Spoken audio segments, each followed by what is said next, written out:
রান্না করেছি জামাই ষষ্ঠীতে। এই যে ভাজা, বেগুন ভাজা, পনির ভাজা, মাছ ভাজা, আলু ভাজা, এত করে সব ঠান্ডা হয়ে গেছে। আর পটল ভাজা। এখানে করেছি পোলাও। এখানে হচ্ছে পাঁঠার মাংস, চাটনি, মিষ্টি, এটা পুঁচার মাংস। আর হচ্ছে ফল।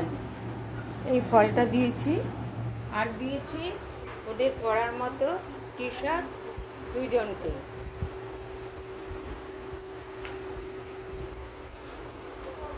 এখানে একই রকম খাবার, আর পুনরাবৃত্তি করলাম না, দেখালাম।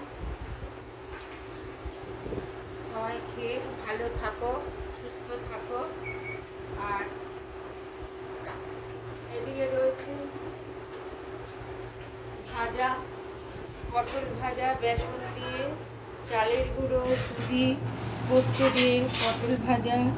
এখানে আলু ভাজা, এখানে হচ্ছে মাছ ভাজা, এখানে বেগুনি, আর পনিরের ভেতরে পুর ভরে পনির ভাজা। এখানে রয়েছে পাঁঠার মাংস, এখানে রয়েছে পোলাও, আর খাও, শুরু করো। ছবি আর রেখেছি দই মিষ্টি।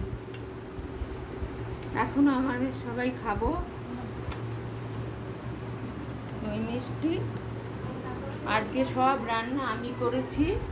আমার রান্নার মাসি আর টুম্পা মিলে ভাজাগুলো করেছে। এই অবধি আজ ভিডিও করলাম। নিশ্চয়ই ভালো লাগবে আজকের ভিডিও। জামাইকে খাওয়াচ্ছি, তাই বললাম বেশি বেশি করে শেয়ার করবেন, তারপরে লাইক করবেন। আর জামাইরা আমার কীরকম বাপুর টুকুস করে খাচ্ছে এটাও দেখুন। খুব খিদে পেয়ে গেছিলো আমার জামাইয়ের, তার জন্য তাড়াতাড়ি করে খাচ্ছে। খাওয়াটাও দেখালাম। এখানে রয়েছে স্যালাড। ভালো লাগলে লাইক, কমেন্ট, শেয়ার করবেন বেশি বেশি করে। আজ এই পর্যন্ত, তারপর আবার কাল দেখা হবে।